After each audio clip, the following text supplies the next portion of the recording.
Hi everyone, welcome back to Neurobiology. In this series of videos, we have been talking about sensory perception. And in the last video, we looked at the receptors, the first stage of processing. We saw that the receptors can be narrowly or broadly tuned, and they can have large or small receptive fields. In this video, we will look at various stages of sensory processing after the receptors. And we will also discuss that the final perception is not simply a function of what was received at the receptors, but it can be profoundly impacted by our prior expectations about the world. There is a lot of similarity between how our eyes function and how a camera functions. So in both cases, there is a lens in front through which the rays of light can be focused on a screen. So in the camera, the screen can be a film, or in modern cameras, it could be a CCD or a CMOS sensor. And in the case of eyes, the screen is the retina. And these screens are lined up with photoreceptors. So in the case of eyes, these are the three kinds of cones. And in the case of cameras, these are three types of light detectors at each pixel. Also, each of these pixels has a receptive field. So any point in the visual space will map to a unique point on the screen, both in the case of camera as well as in the case of retina. But after the screen, the similarity begins to break down. So the camera just transfers this pixel by pixel information to the computer, and that's what the final image is. But in the case of eyes, there is a lot of processing that happens. And what we finally see is not simply the pixel-wise information that is projected on the retina. One important feature of our perception is that it is holistic in nature. So rather than viewing individual pixels in a visual image, we tend to see objects that are familiar to us. This is also described in psychology literature as the idea of Gestalt, which basically refers to the idea that an organized whole can be more than the sum of its parts. What we perceive finally can be very different from what is happening at the level of individual receptors. Here is an example of this. What do you see in this image? Most people describe this image as consisting of three black circles, one big triangle in between that has a black outline, and one white triangle on top that is covering the first triangle and the three circles partially. But if we zoom into the pixels, then we see that there are no big triangles here in reality. There are only three partial circles and three V's. So the perception of two large triangles is actually a creation of our brain. And this happens because the brain interprets the images based on assumptions about what it expects in the world. These expectations have been set based on our prior experiences and also based on our evolutionary history over millions of generations that has gotten encoded in our neural wiring through our DNA. If you're not convinced with the previous example, let me try to give another example. What do you see in this image? Can you see anything meaningful being depicted here? Let me give you a hint.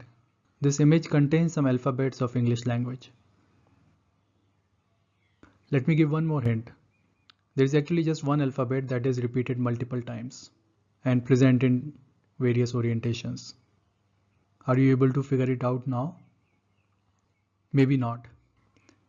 Now what I'm going to do is I will spill some ink over this image between the informative yellow parts. I will not affect the yellow parts at all. And let's see if that makes any difference. Okay, so I have done that now. Now can you tell what is being shown in this image? Now you can easily tell that the image contains letter B present 5 times in different angles. And you can compare these two images to ensure that I have not cheated. Ink has been added only in those parts that were gray. The yellow parts are still exactly the same in the left and the right image. And you can see that the region covered by the black ink is pretty much random. So why is it that we are able to decipher the letters easily after smearing the ink, but not before that? This happens because our brain has become very good at separating foreground objects from background objects. Our brain does this computation a lot where one object covers another object and it assumes that some part of one object can be missing because they are covered and it can automatically fill for them. But when we see the same yellow portions without the black ink, this computation of filling in is not triggered and so we are not able to recognize the characters. Let's look at one more example.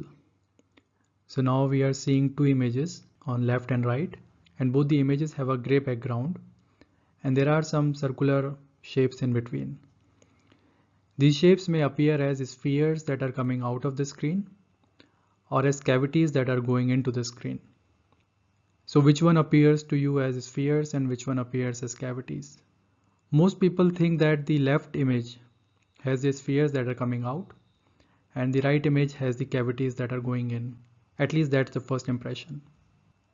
And the interesting part is that both these images are actually identical, except that the right one is rotated by 180 degrees. So let me show you that. I have rotated it 180 degrees and now it is exactly identical as the left image. And now these shapes also appear the same as what we are seeing in the left image. They are probably looking like spheres coming out of the screen. And if I rotate it again by 180 degrees, now it again becomes the original image and the spheres are turned into cavities, even though the image remains exactly the same except for the rotation. So what's going on here? The image is actually a 2D image, and this perception of either spheres or cavities is a creation of the brain, and that is based on our assumption of where the light source is. So if you assume the light source on top, then the left image would be consistent with the spheres coming out because the top part would be exposed to light and the bottom part would show the shadow. And these images where the lower part is brighter, this would be consistent with cavities because now the light is falling on this part and the top part is in the shadow. But if you assume light coming from bottom, then these would be consistent with cavities and these would be consistent with the spheres. So why is it that most people tend to think the left image as spheres rather than cavities? That's because most people automatically assume that the light is coming from the top. And that has something to do with our past history. Because light sources, both natural such as sun or moon, or artificial such as room lights or street lights, are usually on top rather than being on the ground. And so our brain has gotten used to interpreting images accordingly. And this is something that is happening even without our conscious attention. We don't have to think and do all these calculations in our brain to figure out where the light is coming from and where the shadow should be and then interpret the image. It has become a part of our sensory processing. Now here is a bit more entertaining example. I'm going to show you two images. Each image has two persons seated on chairs and you try to compare their sizes in the two images. Here they are. So this person on the left has the same size in the two images, but I'm sure you'll find that the person on the right looks much smaller here than here. But if we look in terms of pixels, then they are exactly the same size. And let me convince you about that. So I'm going to make a rectangle around this person. And now I'm going to shift this rectangle. And you can see that they are exactly the same size in terms of pixels. So why is it that this person here looks much smaller than the person here? Again, that has something to do with how our brain is automatically processing this image. So it already analyzes the image and makes interpretation about the depth of each position.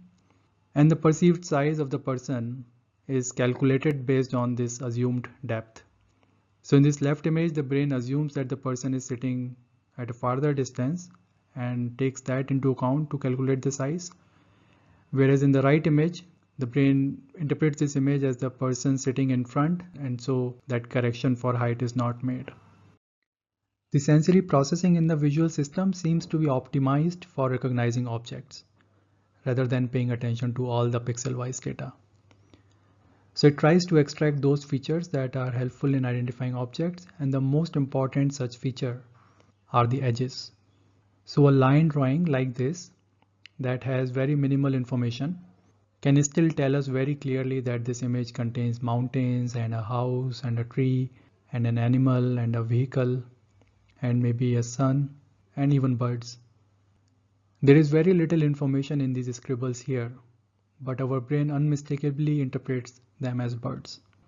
And this is possible because our brain has over time learned to interpret objects using their outlines rather than the finer details. The various features of the visual stimuli are extracted by different layers of the visual system.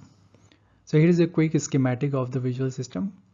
The information from the retina goes through the optic nerve to a region within the thalamus called the lateral geniculate nucleus, LGN. and from there it goes to the primary visual cortex V1.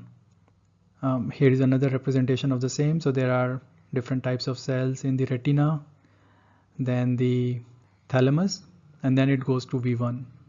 The V1 is a cortex, so it has multiple layers. There are some calculations happening in the V1. So various kinds of contrasts are calculated. And then the information goes to higher cortical areas such as V2, V4, inferior temporal cortex, and so on. And on this side, medial temporal cortex and other areas. And at each of these areas, different features of the visual stimuli are being calculated. And as we have seen that the prior experiences can play a role in these calculations, so there is also a lot of feedback that is not depicted in this figure. So this feedback can also influence the processing at these layers. And as this information goes deeper and deeper, more and more parts of the brain get involved. So a large part of our brain is involved in the visual perception.